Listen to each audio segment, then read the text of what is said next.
বাংলাদেশে ফিরিয়ে এনে গণহত্যার দায়ে বিচারের দায়ে দণ্ডিত করব। আমরা ছাত্রদের নেতৃত্বে এই অভ্যুত্থান ঘটেছে, স্বৈরাচারী ফ্যাসিস্ট হাসিনা সরকারের পতন ছাত্ররা ঘটিয়েছে।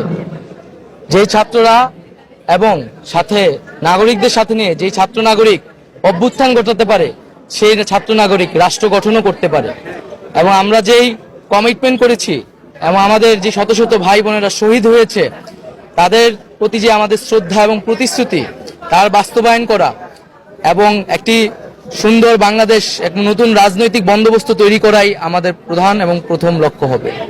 এবং আমরা যেটা বলেছিলাম, যারা এই গণহত্যাকারীদের সাথে জড়িত রয়েছে তাদের বিচার করা, এবং আমরা দেখেছি যে স্বৈরাচারী ফ্যাসিস্ট হাসিনা দেশ ছেড়ে পালিয়েছে, আমরা অবশ্যই তাকে বাংলাদেশে ফিরিয়ে এনে গণহত্যার দায়ে বিচারের দায়ে দণ্ডিত করব এবং দ্রুত সময়ের মধ্যে আইন শৃঙ্খলার পরিবেশ ফিরিয়ে আনা, মানুষের জীবনের নিরাপত্তা মানুষকে নিশ্চিত